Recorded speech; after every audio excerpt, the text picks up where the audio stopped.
যখন হাত চালা হয়ে গেছে এই সময় তওবা। পুলিশের চাকরি যতদিন থাকে অতদিন তওবা করো না।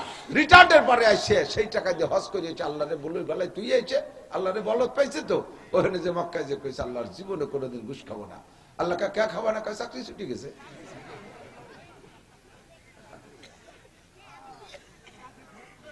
চাকরি থাকাকালে তওবা করো।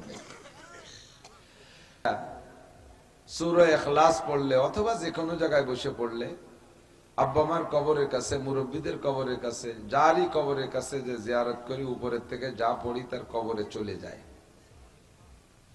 একথা শুনে যারা নাস্তিক, পরকালকে বিশ্বাস করে না অথবা আমাদের শরিয়াত মানে না, তারা ব্যঙ্গ করে, ঠাট্টা করে, কবর যেভাবে টাইট করে দেশো পাড়ায় ঘুরে গাদাইয়ে কোনো জায়গায় যেটা ফুটো দরজা রাখলে না তোমারে কুলুসুরো ঢুকবে কোন ভাগ দিয়ে, এই নিয়ে বড় চিন্তা করে তারা।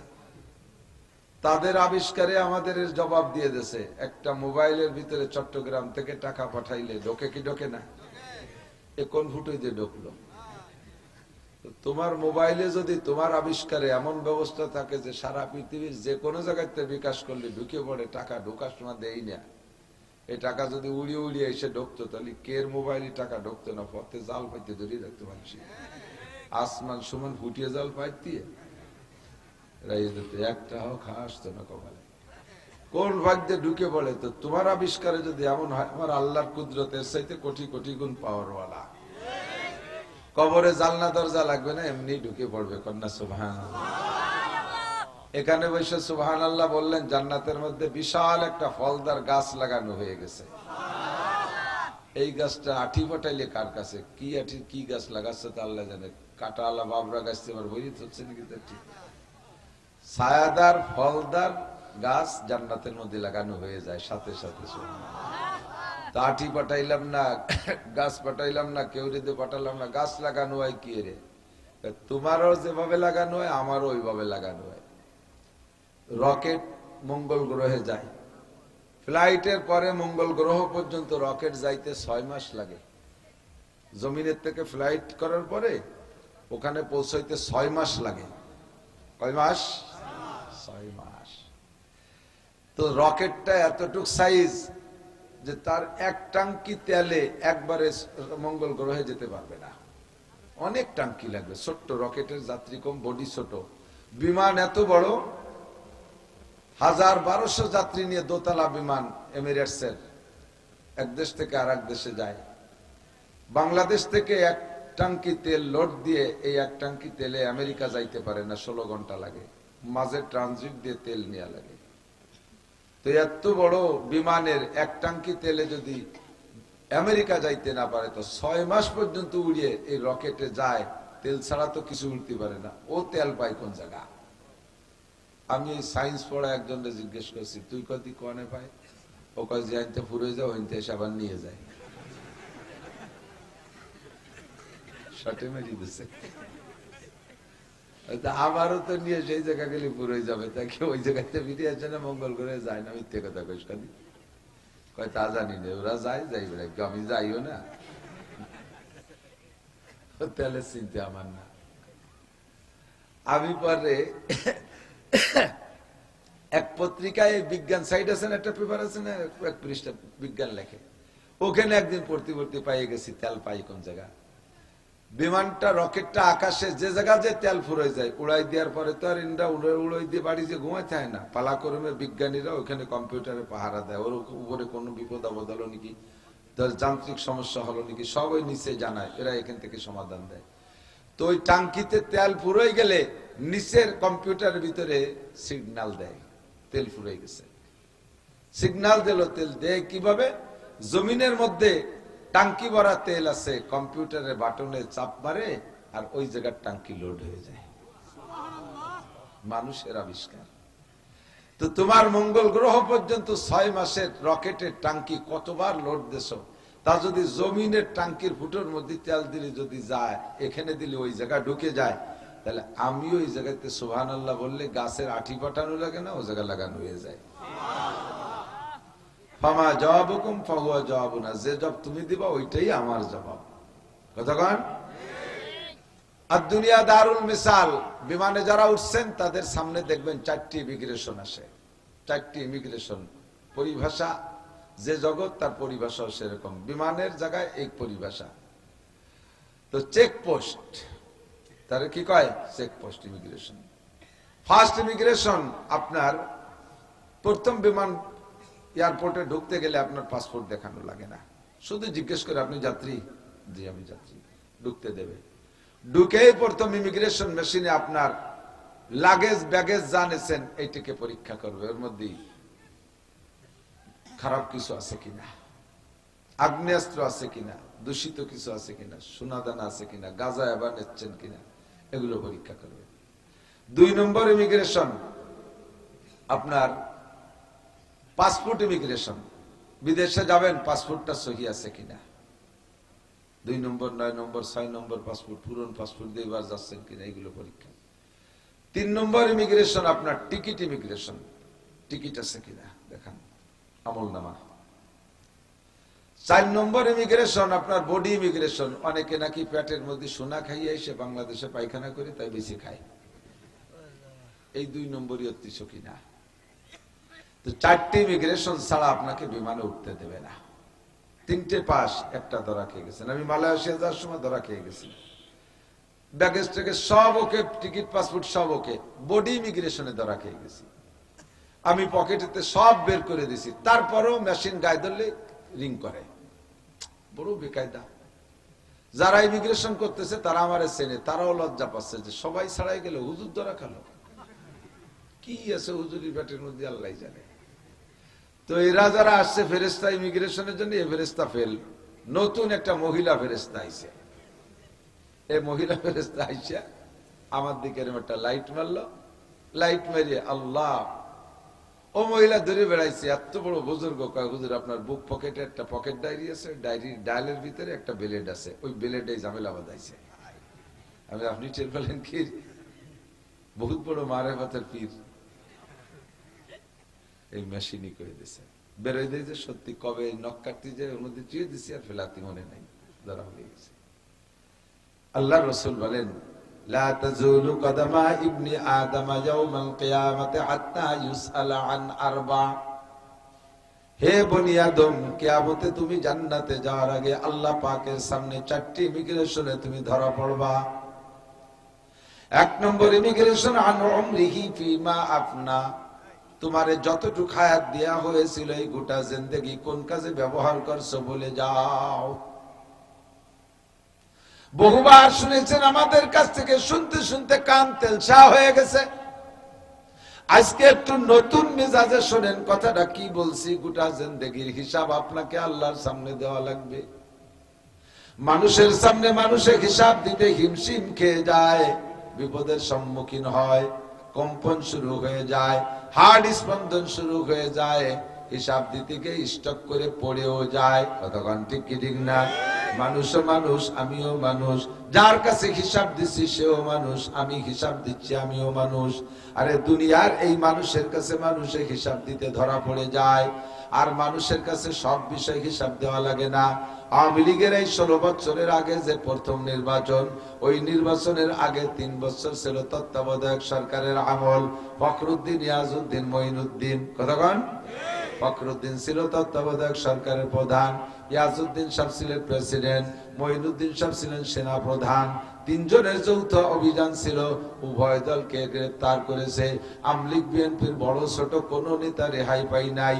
এদেরকে নিয়ে সরকারের কাছে, তত্ত্বাবধায়ক সরকারের কাছে হিসাব দেওয়া লাগছে। কিসের হিসাব? না, একটা মাত্র হিসাব দেওয়া লাগছে, আনমালিহি।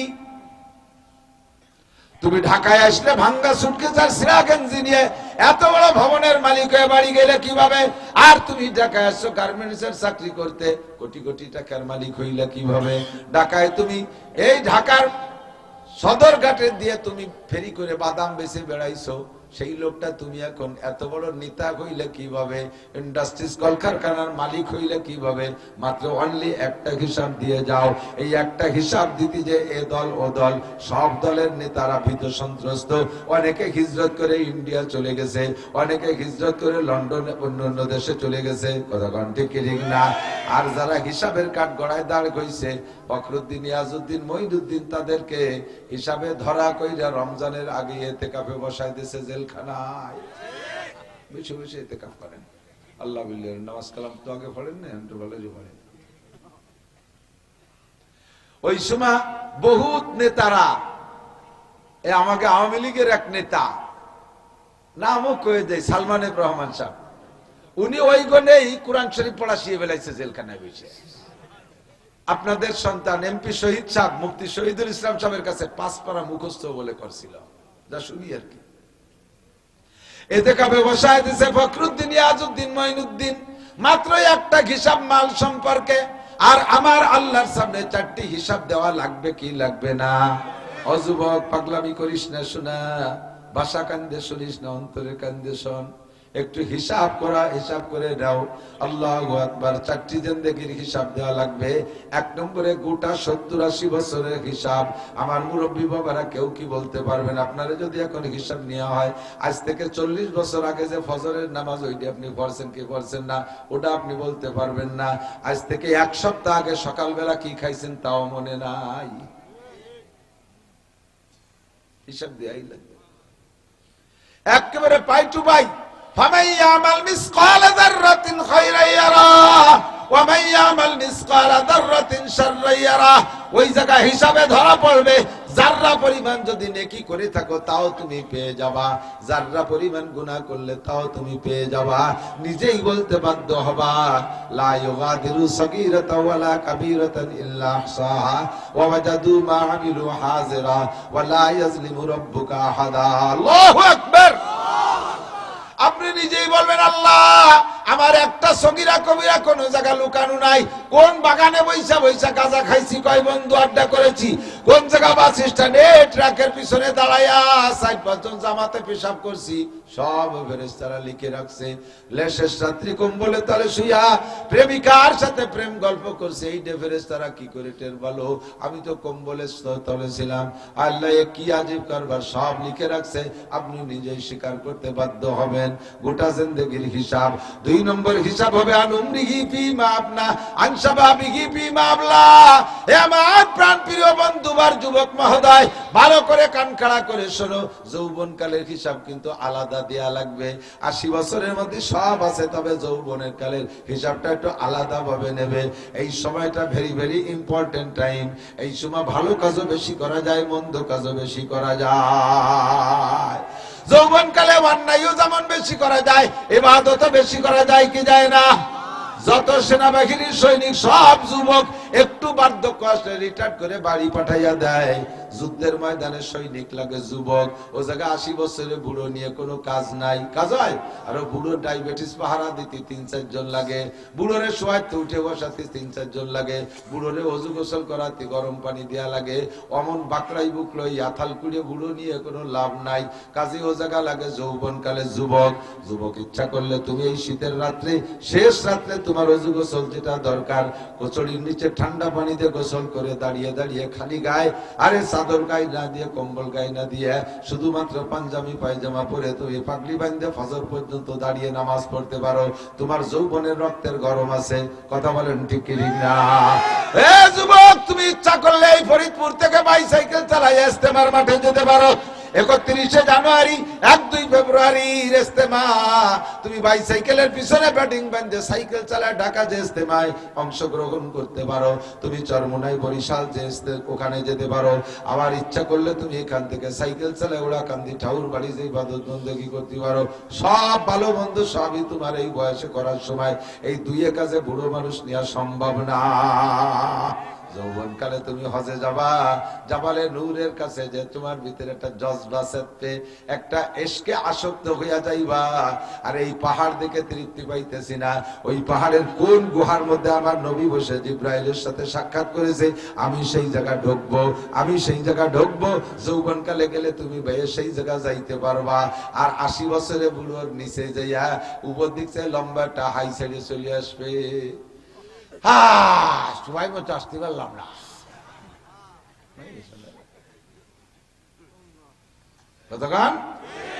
যৌবনকালে মন্দ বেশি করতে পারো, ভালো বেশি করতে পারো, কাজেই তোমার যৌবনকালে হিসাব আলাদা দেওয়া লাগবে।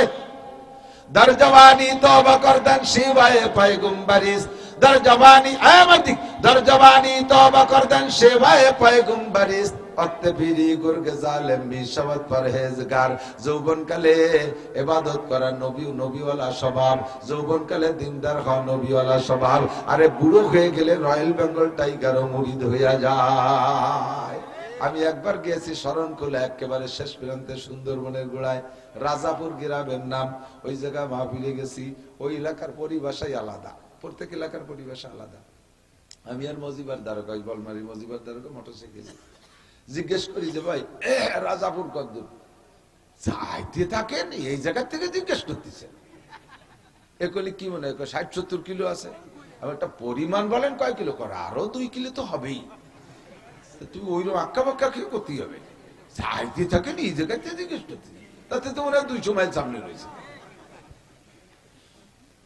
ওই এলাকার ভাষা এরকম। সে 2 কিলো যায় জিজ্ঞেস করছি, আর রাজাপুর কতদূর? যেতে থাকেন, সামনে আগান। এখান থেকে জিজ্ঞেস করছেন, যাইয়ে জিজ্ঞেস করেন কত দূর? কয় আর 1 কিলোমিটার আছে। মাহফিল 2 দিন মাহফিল, রাত্রে মাহফিল করছি, পরের দিন থেকে আবার রাত্রে মাহফিল আর এক জায়গায়। তো চিন্তা করলাম যে এত কাছে আসছি সুন্দরবনের গোড়ায়, একেবারে সুন্দরবনের গোড়ায়। চিন্তা করলাম তো একটু দেখে যাই জঙ্গল। আমার জীবন বলে সুন্দরবনটার ভিতরে কি আল্লাহ রাখছে আমি তো জানি না। পাহাড় পর্বত 2-1 বার 10 বার 2-5 বার দেখলে আর দেখতে মনে চায় না। মরুভূমি 5-10 বার দেখলে দেখতে মনে চায় না। কিন্তু সুন্দরবনে আমি 100 বারের বেশি দেখছি, এরপরও আমার যাইতে মনে চাই। এর ভিতরে গেলে আমার ভিন্ন একটা হালাত তৈরি হয়, আমার আল্লাহর কুদরতের পর বিশাল আজীব ভাবে একিন হয়ে যায়। তো সুন্দরবন দেখতে যাব বলে গেছি, সাথী বাতিদেরকে নিয়ে, ফরেস্টের লোকদেরকে জানাই গেছি, 8-10 জন নিয়ে গেছি। বলছি যে তোরা 5 জন সামনে থাকবি, পিছনে 5 জন থাকবি, আমি মাঝখানে থাকবো। বাগে নিলে ওই বেসতে নীতি নিতে আসবে, তো এই বেসতে ফাঁকে আমি বেশি যাবো। ওরা কইলে যে হুজুর বাঘরে তো চেনেন না, ও যদি মাঝখানতে আপনারে টার্গেট করে, ও সামনে একজন দলীয় সেটা রে নেবেন, আপনার রে নেবেন। তাই তোরা আমি যাবো না। যদি মনে হয় যে তো জীবন ভরে দেখতে চাই, নতুন ডারে পাইছি এই ডেরে খাই। যাবো বলে গেছি, যে দেখি আল্লাহু আকবার, আল্লাহর কুদরত। ছোট্ট একটা নদীতে চার দিয়া, বাঁশের চার দিয়ে 4 পারে উপর যেতে হবে। ওই 4 পার হয়ে যাবো, ওই 4-এর গোড়ায় দেখি যে উপার মুরব্বী একটা বসে রয়েছে, বসে রয়েছে। এখন আমি হয়ে গেছে, যা দেখো বলে আইসি তো দিয়ে গেলাম, আর যাবো না। কয় না চলেন যাই। আমি আরে বাঘ গুড়ায় তা কিভাবে যাবে? হুজুর ওই বাঘটা 1 সপ্তাহ ওই জায়গা, কোন নড়াচড়া নেই। কি যে খায় সে আল্লাহ ভালো জানে। কেউ তো আর বাঘ দেখে সামনে এসে কয় না, হরিণ মরিণ জায়গা গায়ে জায়গায় শুয়ে রয়েছেন আমার এখান মুরগিটাকে কেউ কয় নাকি? তো ওই জায়গায় রয়েছেই বসে 1 সপ্তাহ, নড়ে চড়ে না। বয়স হয়ে গেছে।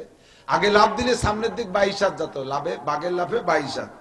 আর এখন লাভ দিতে একটা কুদি মারা লাগে না, তাতে 3 হাত ফাঁসে যায়, সেটা ঘুরতে পারে না। এই জন্যই সরমনের হুজুরের কাছে মুরিদ হয়েছে, বসে বসে আল্লাহ বিল দেখতেছে, তসবিহ টিপতেছে। দরজওয়ানি তওবা করদান সেবায়ে পয়গম্বরিস। এই তওবাটা যদি সময় মতো করতে, তাহলে বুঝতাম যে তুমি বাঘ সুন্দরবনে ভালো হয়ে গেছো। কথা কন? 90 বছরের বুড়ো, নায়ের মধ্যে পাইপ দিয়া সেলাইন দিচ্ছে, সেই বুড়ো তওবা করতে, আস্তাগফিরুল্লাহ রাব্বি মিন কুল্লি আস্তা, আল্লাহ আমি আর কোনোদিন জিনা করব না। কে করব না? কয় যে 30 বছর ডায়াবেটিস 32। আল্লাহ আমি আর কোনোদিন ডাকাতি করব না। কেন করবে না? কয় উঠতে পারি না, তোর করবো কি রে?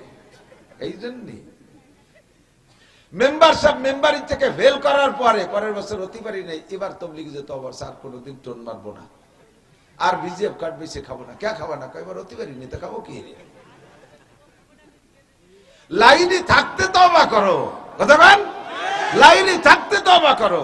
যখন হাত চালা হয়ে গেছে এই সময় তওবা। পুলিশের চাকরি যতদিন থাকে অতদিন তওবা করো না। রিটায়ার্ডের পরে আসে সেই টাকা দিয়ে হজ করিয়েছে, আল্লাহরে বলুই বেলায় তুই আইছে, আল্লাহরে বলত পাইছে তো ওখানে যে মক্কায় যে কইছে আল্লাহর জীবনে কোনোদিন ঘুষ খাবো না। আল্লাহকে কে খাবো না? কয় চাকরি ছুটি গেছে।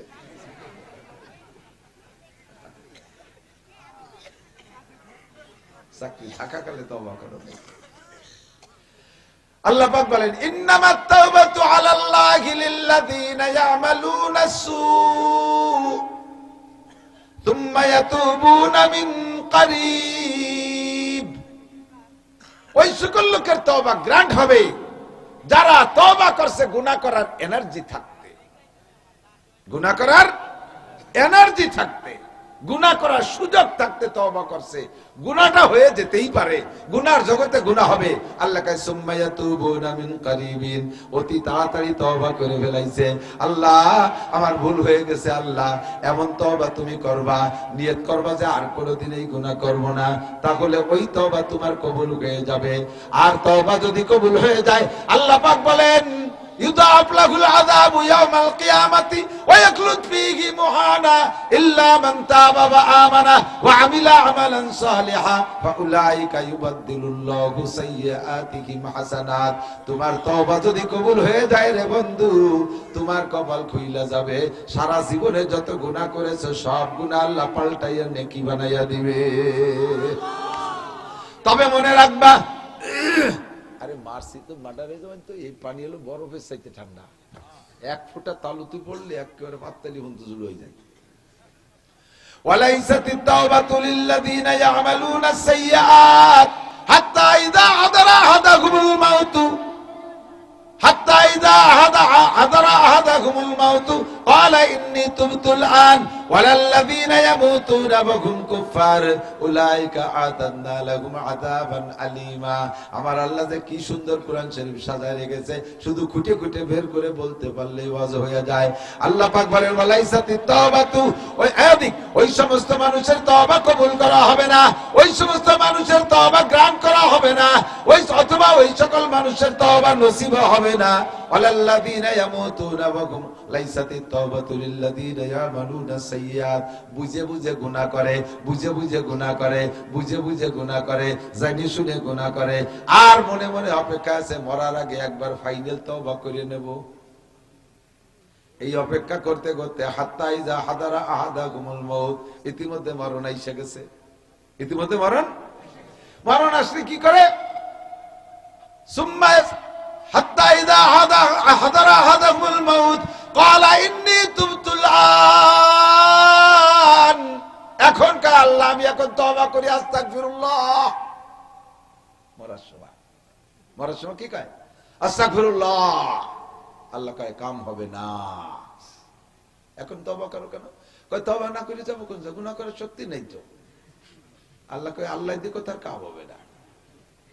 সুযোগ থাকতে তওবা করিস নাই, ক্ষমতা থাকতে তওবা করিস নাই, এখন রিমান্ডে ধরা পড়ে গেছো, ফেরেশতা চোখের সামনে ঘুরতেছে, এই জন্য তওবা। ওয়ালাল্লাযী, হে আমার হিন্দু বাইরে থাকলে কান খাড়া করে শোনো, বাঁচতে যদি চাও কোনো তাই কাম হবে না, যা যা করতেছ একটারও কোনো খানা হবে না, যার যার পূজা করার কোন পূজার কোন খানা হবে না। একটা জায়গায় আসতে হবে, তোমাকে মানতে হবে লা ইলাহা ইল্লাল্লাহ, লা ইলাহা ইল্লাল্লাহ, সাথে বলতে হবে মুহাম্মাদুর রাসূলুল্লাহ, নইলে কোনো উপায় হবে না। হাত্তা ইযা হাদারা আহাদাহুমুল মাউত ক্বালা ইন্নী তুবতুল আন ওয়ালাল্লাযিনা ইয়ামুতুনা ওয়া হুম কুফার। আর ওই সকল লোকের তওবা কবুল হবে না যারা সারাটা জীবন কুফরি করেছে, নাফরমানি করেছে, কাফের রয়েছে, মুশরিক রয়েছে। এই সমস্ত মানুষগুলো জীবনের শেষ বেলায় যে তওবা করে, ওয়ালাল্লাযিনা হুম ইয়ামুতুনা ওয়া হুম কুফার, তাদের তওবা আল্লাহ কবুল করে না। আল্লাহ কয় উলাইকা আতাদনা লাহুম আযাবান আলীমা, এই সমস্ত মানুষদের জন্য আমি কষ্টদায়ক শাস্তির ব্যবস্থা রেখেছি।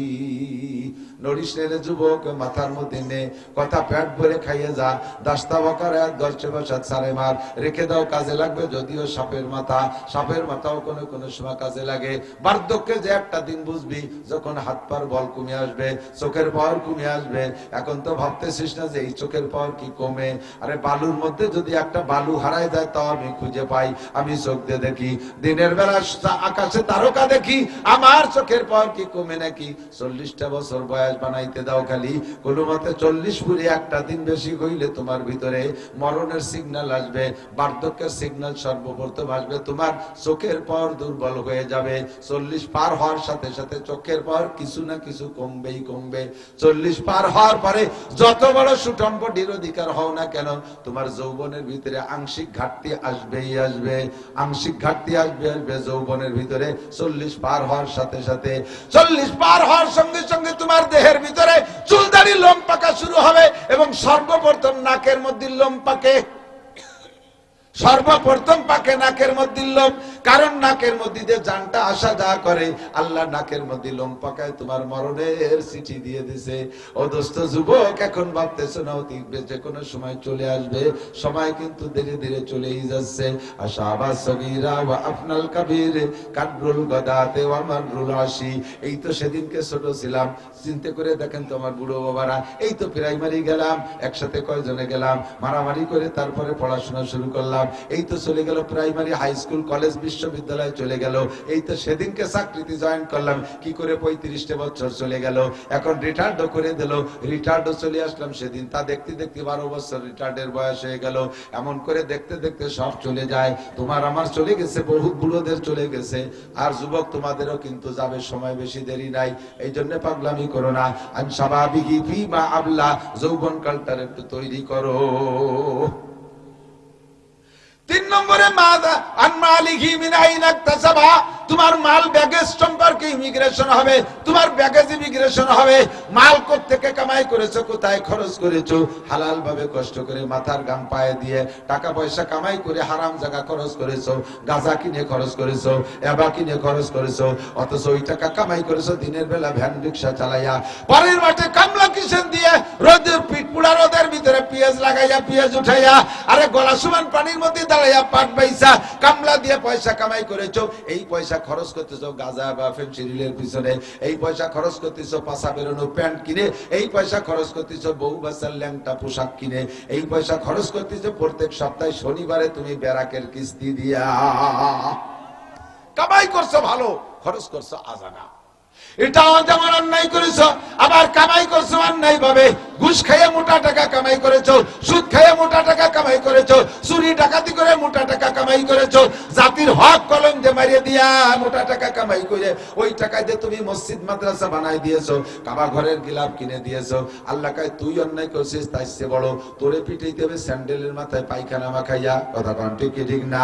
তোর ওই হারাম টাকার ভুকা আমার ধর্ম না, তোর ওই সুদে টাকা ঘুষে টাকার ভুকা আমার মসজিদ না, আমার মাদ্রাসায় জায়গায় এই টাকা কেন দিস? ওই টাকা দিয়ে হজ করবি, তোর হজে পায়খানার গন্ধ কয়। ওই টাকা দিয়ে উমরা করবি, উমরা তোরে মক্কায় জায়গা দেওয়া হবে না, বের হ। আরে হারাম টাকা দিয়ে তুই এই সমস্ত নেকের কাজ করতে আসছিস, একটাও কবুল হবে না। আন মালিহি মিন আইনা ইকতাসাবা ফিমা আনফাকা, যার মধ্যে যে দোষ আছে আজকে তাড়াতাড়ি অপারেশন করে নেন। কে এই 3টে বলেছি, 3টার ভিতরে কে কোন জায়গা ধরা খাইছেন, যার যারটা সেই জানেন, ওখান থেকে উঠে আসেন বাবা। এই 3 ইমিগ্রেশন কিন্তু হবেই। 4 নম্বর ইমিগ্রেশন বলবো বলে এত কথা বললাম। 4 নম্বরটা হলো মাজা আমিলা বিমা আলিমা। আপনারা লেখাপড়া করে জানেন আর উলামায়ে কেরামের কাছ থেকে শুনে জানেন, যে কথাগুলো জানছেন কথাগুলোর পর আমল করছেন নাকি, এইটার জিজ্ঞাসা হবে 4 নম্বর। এই রাতে শীতকালে এত রাত বসে বসে ওয়াজ শুনছিলি, আমল করছিস কতটুক করে যা। গতবারই ওয়াজ শুনছিস, যে বাড়ি ওয়াজ শুনলিস, গতবারও টুপির ওয়াজ শুনছিস, সেই টুপি মাথায় দিয়ে আসিস নাই ওয়াজ শুনতি। কি ওয়াজের মাঠ না জারি গানের মাঠ? ওয়াজের মাঠ না? তে জায়গাকে আসার সময় একটা টুপি বাড়ি কোনো জায়গায় ভেলাই দিয়েও পাও নাই। তোমার জাঙ্গিয়াটা তো আড়াই না, জাঙ্গিয়াটা আড়াই না, তোমার টুপি আড়াই কে? তোমার মোজা হারায় না, টুপি হারায় কে? গেঞ্জি হারায় না, টুপি হারায় কে? শার্ট হারায় না, টুপি হারায় কে? তোর পরনের লুঙ্গি হারায় না, টুপি হারায় কে? এগুলো কিন্তু পয়সা, টুপি কিন্তু পয়সা হয় না। বরঞ্চ টুপি কিনবেন বেশি টাকা দিয়ে, টুপি কিনবেন বেশি টাকা দিয়ে। কেন? টুপি থাকে কোন জায়গায়? মাথার ইংরেজিতে নাম কি? হেড। স্কুলের ভিতরে বড় স্যারের নাম কি? Head sir.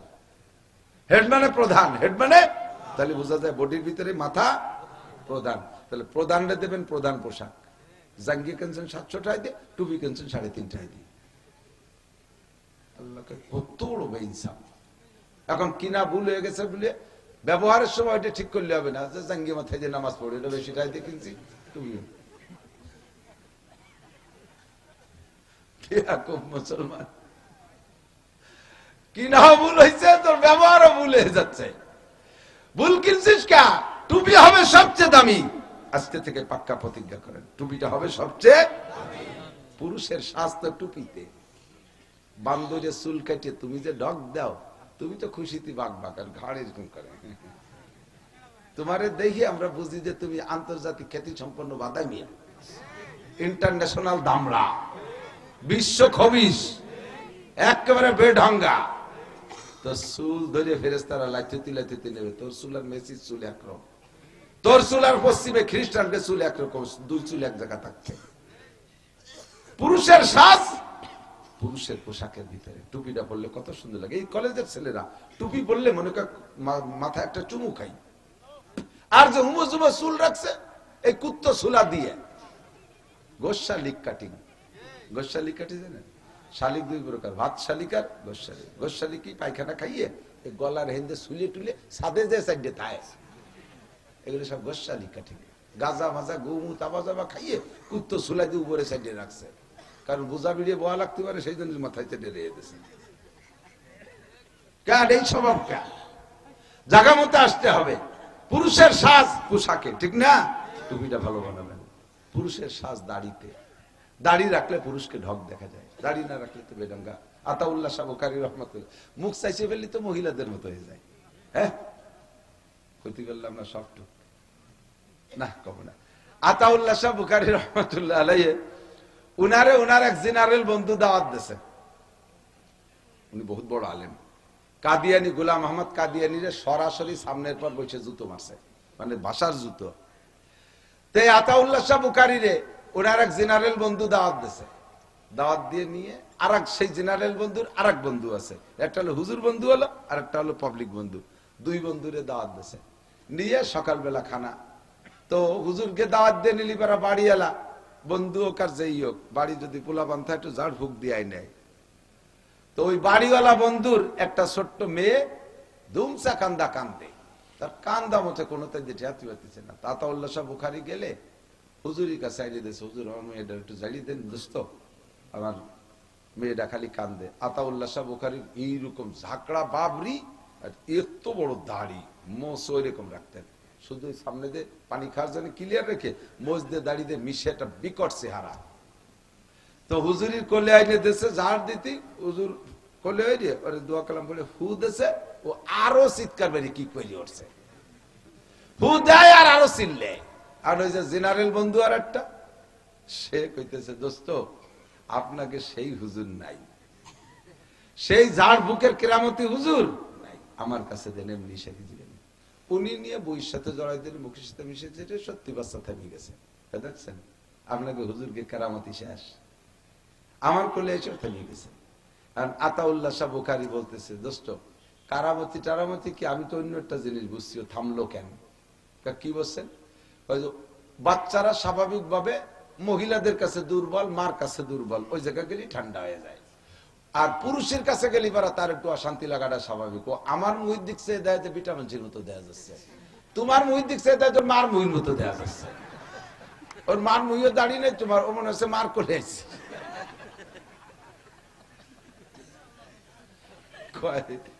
হুজুর হুজুর দেখছি এইরকম, হুজুর তো দেখি নেই। হঠাৎ এই জবে ও তো দুর্বল হয়ে গেছে। এখন দোস্ত বন্ধু তাই অতটা লজ্জা নেই। তো বলতেছে দোস্ত তুমি এত ফটাফট জব দিতে পারো, তুমি একটা প্রশ্নের জব দাও দি। কি কও? কয় যে রমজান মাসে রোজা থাকে কি খাইলে আর কি পান করলে রোজা ছোটে না? খাইলে আর পান করলে তো রোজা ছুটে যায়। পানি খান, বিড়ি পান করেন, ধূমপান করেন, যা করেন, পান করলে রোজা ছুটে যায় না? আর যাই খাবেন রোজা ছুটে যায় না? তো দোস্ত কি খালি আর কি পান করলে রোজা ছোটে না? কও দিদি তুমি কত বড় হুজুর দেখবা যাবে। আর উনি করছে যে জুতোর বাড়ি খাবা আর দুঃখ পান করবা, এতে রোজা ছোটে না। খাবা জুতোর বাড়ি, এতে তো দুঃখ লাগবে, দুঃখ পান করবা, এতে রোজা ছোটে না। আর যা খাবা তাতে রোজা ছোটে। আল্লাহ এসে গেলে একটু হয়ে গেলাম। তো যুবক আপনার চারটে জীবনের হিসাব দেওয়া লাগবে কি লাগবে না? আমার রাষ্ট্রটা কি? মাজা আমিলা বিমা আলিমা। শুনেছেন বহুত কিছু, অনেক কিছু শুনছেন। আব্দুর রব ফরিদি যোগ্য আলেম, এর আগেও যারা বয়ান করেছে, ইমরান সাহেব, তারাও সুন্দর কথা বলেছে। আমিও তো ঘরে ঘরে সালতার তো বাড়ি বাড়ি ওয়াজ করলাম। এত বেশি ওয়াজ করি কেন তা তো জানেন না, অন্য জায়গায় একটু কম করি। গত বছর 2 পাড়াতে 100 মন পেঁয়াজ উঠে নিয়ে যাতে পারছি। এই সবাই চিনে ফেলাইছে আমার হুজুর রাসলি বেলা পেঁয়াজ দেয়, কাজে কাজে একটু গণগুলি দেওয়া উচিত।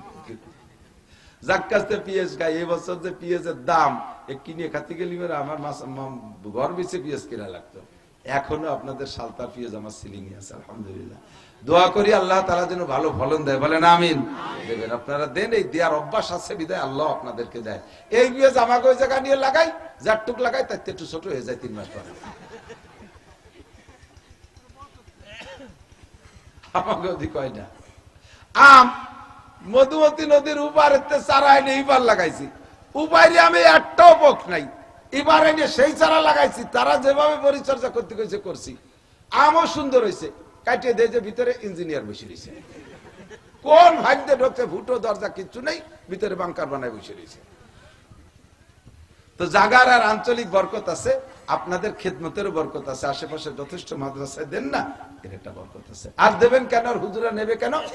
হুসাইন মাদানী কাসেম নানুতুবি রহমাতুল্লাহ আলাইহি, এদিক খেয়াল করেন, ভারতের সবচেয়ে বড় মাদ্রাসা, আমাদের এই উপমহাদেশের সবচেয়ে বড় মাদ্রাসা দারুল উলুম দেওবন্দ।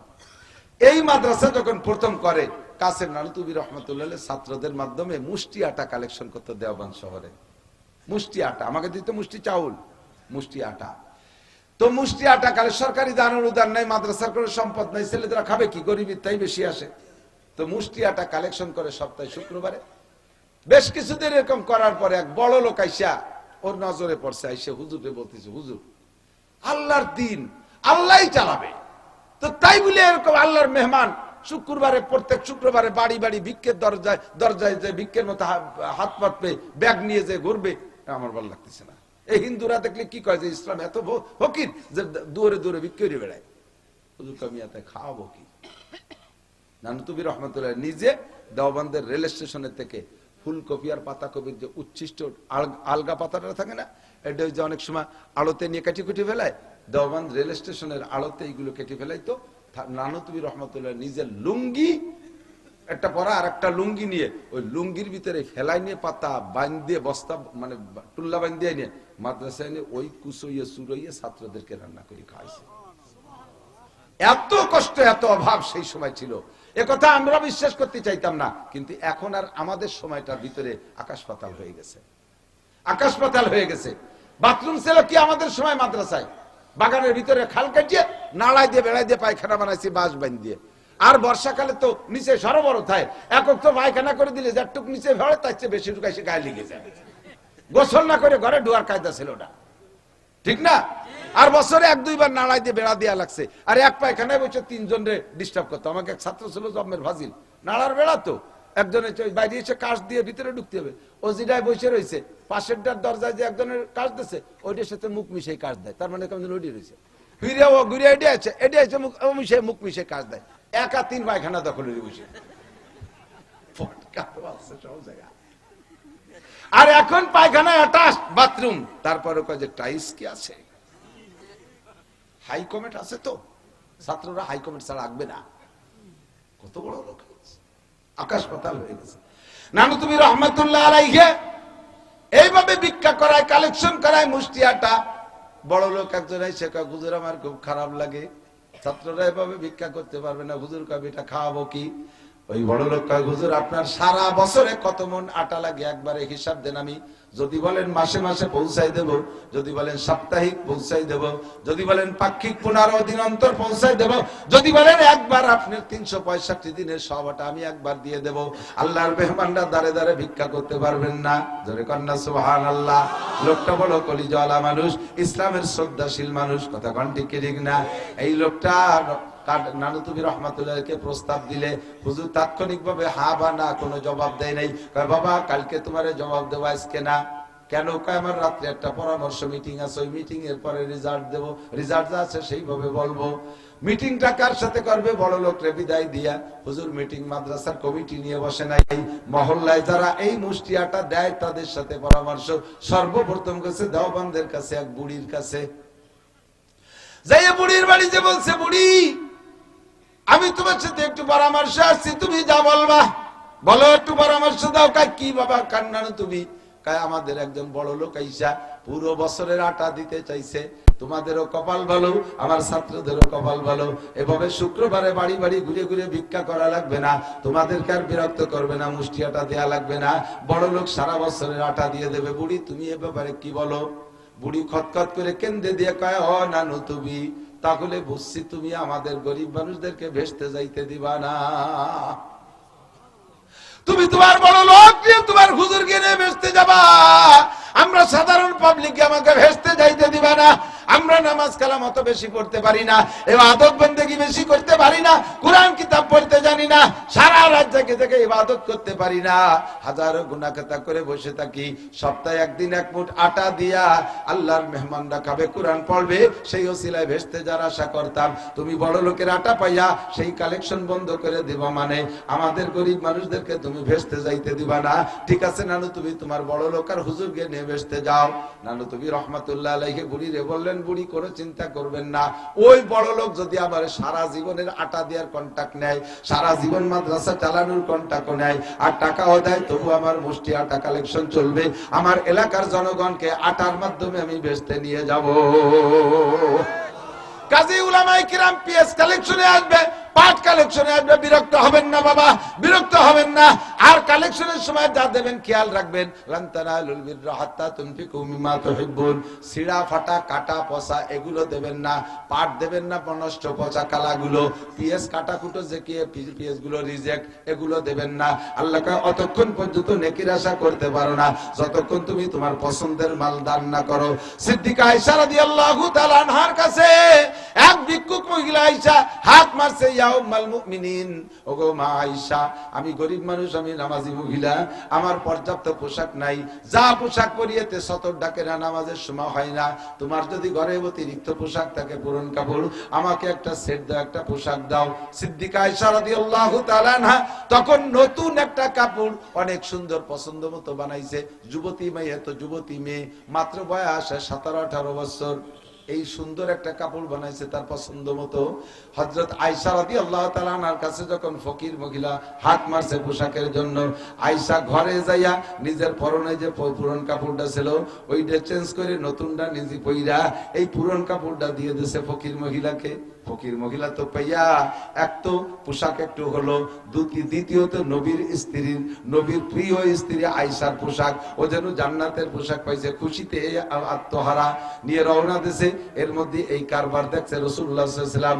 আল্লাহর নবী দেখে বলতেছেন, ও আয়েশা তুমি কি কাজ করলা? কয় হুজুর, আয়েশা মনে করছে যে আমি বুঝি নতুনটা দিয়ে দিছি নাকি ফকির মহিলারে, হুজুর সেজন্য আমারে ধিক্কার দিচ্ছেন নাকি? ও আয়েশা তুমি কাজটা করলে কি? আয়েশা বলতেছে, হুজুর আল্লাহর কসম আমি নতুনটা দেই নাই, কিন্তু নতুনটা আমি পরে রাখছি, পুরনটা দিছি, উনি পুরন চাইছে পুরনই দিছি। হুজুর বললেন, তাই নাকি? সেই জন্যই তো তুমি বলছি, তোমাকে বললাম আয়েশা তুমি পড়ো লান তানালুল বিররা হাত্তা তুনফিকু মিম্মা তুহিব্বুন। তুমি একজন আলেমা মহিলা, শিক্ষিতা মহিলা হইয়া, কোরআন জানেওয়ালি মহিলা হইয়া এই আয়াত জানা সত্ত্বেও তুমি কি করে ফকিররে পুরন কাপড়টা দিলা? আল্লাহ বলেছেন তুমি যতক্ষণ যে জিনিস নিজে মহব্বত করো ওই জিনিস দান না করা পর্যন্ত নেকি পাইবা না। ও আয়েশা তুমি পুরনটা ভালোবাসো না নতুনটা? কয় হুজুর নতুনটা। কয় নতুনটা না দিলে নেকি পাইবা না। মহিলা কাপড় নিয়ে রওনা দিয়েছে, মহিলারে আয়েশা কয়, আপা ফিরে আসেন, ফিরে আসেন। ঘরের মধ্যেটাই কেনে কয় পুরন কাপড়টা দেন, ওইটা নিয়ে আবার পাল্টাইয়া নিজে পুরনটা বইরা নতুন কাপড়টা দিয়ে জান্নাত কিনে নিল। কাজী দান যখন করবেন টাকা দিলে নতুন টাকা, পুরন ছেঁড়া টাকা দেবেন না। ফকিরে দিলে ভালোটা দেবেন, একেবারে রিজেক্ট কাপড়টা দেবেন না। মাদ্রাসায় দান করতে গেলে পাট দিবেন, ভালো পাট দেবেন, পিএস দেবেন, ভালো পিএস দেবেন, দান দেবেন, ভালো দান দেবেন। আমরা তো মাদ্রাসার কালেকশনের হুজুর, এই কালেকশন সংক্রান্ত খুব ভালো জানি। যাইয়া পাও ভাঙ্গি দাঁড়ায় রয়েছি, কাকি দেন, কাকি দেন, কাকি ভিড়িও তাকায় না, বইলতি দাঁড়িয়ে রয়েছে, বারবার বিরক্ত হতে, কাকি তাড়াতাড়ি দেন, তোমাকে জ্বালাই কুলো থোয়ার কায়দা নাই। এটি দানের এলাকা, দাঁড়াও দিচ্ছি কইয়া দামা একটা নিয়ে আর সেই কুলু একখান নিয়ে বাড়ির বাইরের দিক রওনা দিয়েছে। কাকি কোন দিক যান? দান দেবেন না? এই যদি উঠোন বাড়াতে ওগুলো সব শূন্য দেন, বস্তাতে দেন, ওগুলো আটে নেবে, এই বস্তাতে দেন হলো সেদ্ধ দান, ওই বস্তা দেন ফিটে খাওয়ার দান, ওই দেন উড়ুম খাওয়ার দান। দেওয়ার মতো দান নেই তোমারে, দেওয়ার মতো দান সারা বতর বলে নারকেল গাছের গোড়ায় উড়োই বলে যে সিটেকা দিয়েছে ওইতে জ্বালিয়ে দেবে। ওর মধ্যে কি আছে না আছে তা মহিলার জানা আছে না? মুখস্থ জাতিছে, জাতি জাতি ঘন্টা দুই দাঁড়ায় জ্বালিয়ে আধা কেজি আধা দান আধা সিটে দামাই দিয়েছে। তাল বিয়ালি মিজাজ খারাপ, বিয়াদব বিটি, তুই এই সিটে দান দিতে জন্য এখানে দাঁড়ায় রাখছিস দুই ঘন্টা, আমি পুরো কিরাম ঘুরিয়ে ফেলতে পারতাম। মহিলা ধমক দেয়, সাবধান হুজুর, চোখ খুঁজে এলাই দেবো। এই ইরিদান ফলাতে 30,000 টাকা রাখতে আনছি, উমন পাও না, গায়ে বাঁধে না, ব্যবসা খুলে নইছ, ব্যাঙ্গা স্যাঙ্গা খানিক কুয়েটে দিয়েছে, তাড়াইয়া তালবি আলী মন খারাপ করে চলে আসছে। আল্লাহ পাক বলে, রাগ করিস না, মন খারাপ করিস না, আগামী বছর দেখা হবে। আগামী বছর দান হইছে খেতে, ভরপুর দান। দানে যখন শীষ বের হইছে, ওই সময় হালকা একটা বাতাস হইছে, ফুল সব জড়িয়ে গেছে, দান সব ছিটে পড়ে গেছে, কারেন্ট পোকায় পোড়াই দিছে। এবার 1 বিঘে বইতে হয় 60 মন দান, কাটিয়ে এনে মলছে, দান হইছে 3 মন, সিটি হইছে 57 মন। এবার লম্বাটা আল্লাহ বুঝলো না, আল্লাহ বুঝলো না, আল্লাহ বলে বুঝলো না, আল্লাহ ধম্ম ডেঙ্গাইতে আল্লাহ শেষ করে দিছে। আল্লাহ কয়, কেন এই কাম করলাম? সিটে দিলি কিরম ঠেয়, তাই ঠেয়ানোর জন্য এই হচ্ছে। গত বছর আমার হুজুরকে সিটে দিছিলি না, ওগো ওইরকম ঠেকছিল, ওগো ওইরকম ঠেকছিল। এই জন্য হিসেব নিকেশ করে কাজ করে। আনমালিহি মিনাইন একটা সবাব ভালো করে মনে রাখেন। এ দোস্ত, এখন আমরা দুনিয়ায় আসি না নাই? না মরে গেছেন? আসি, একদিন থাকবো না, সত্য না মিথ্যা? থাকবো না ভিতরে তিন ধাপে থাকবো না, এইটু মনে রাখবেন। অজে চলে এসে দিক তাকান, থাকবো না ভিতরে 3 ধাপে থাকবো না। একটা হলো ব্যক্তিগত ভাবে থাকবো না, আর একটা হলো কওম গোষ্ঠী সহ দলবল সহ থাকবো না, ধ্বংস হয়ে যাব। আর একটা হলো গোটা জগৎ সহ ধ্বংস হয়ে যাব। এই 3টার নাম কিয়ামত। 3টার নাম, একটা হলো আন্তর্জাতিক কিয়ামত, আর একটা হলো মধ্যম কিয়ামত, আর একটা হলো পার্সোনাল ব্যক্তিগত কিয়ামত। 3টে কিয়ামতই ঘটবে, এর মধ্যে কোনো সন্দেহ নাই। আমার আল্লাহ সূরা ওয়াকিয়ার মধ্যে বলেন, ইদা ওয়াকাতিল ওয়াকিয়া লাইসা লিওয়াকাতিহা কাযিবা। ঘটনা একটা ঘটবেই ঘটবে, যেই ঘটনার মধ্যে কোনো সন্দেহ নাই। লাইসা লিওয়াকাতিহা কাযিবা, সেদিন কেমন হবে? ইদা রুজ্জাতিল আরদু রাজ্জা অবুসাতিল জিবালু বাসসা ফাকানাত হাবাআম মুনবাসসা। সব কিছু উলটপালট হয়ে যাবে, আসমান ভেঙে জমিনে পড়বে। ইজাস সামাউন ফাতারাত ওয়া ইদাল কাওয়াকিবু ইনতাসারাত। আসমান ভেঙে জমিনে পড়বে, তারকাগুলো উড়ে চলে যাবে, আর পাহাড়গুলো তুলোর মতো উড়তে তালে থাকবে। এই ঘটনা কিন্তু ঘটবেই ঘটবে। এইটা হলো ফাইনাল কিয়ামত, আন্তর্জাতিক কিয়ামত। আর একটা হলো মধ্যম কিয়ামত। গোটা দুনিয়া সব ধ্বংস হবে না, সবাই থাকবে। মাঝে মাঝে একটা জাতি গোষ্ঠী, একটা দলকে আল্লাহ বিলুপ্ত করে দেবে। একটা জাতি গোষ্ঠী, একটা দলকে তাদের আচরণে, তাদের কার্যকলাপের কারণে আল্লাহ তাআলা তাদেরকে ধ্বংস করে দেবে। যেমন কওমে আদরে ধ্বংস করে দিয়েছে, কওমে সামুদরে আল্লাহ ধ্বংস করে দিয়েছে, ওই বংশের কেউ নাই। কওমে লূতকে আল্লাহ ধ্বংস, যুবক আমার দিক থেকে, কওমে লূত।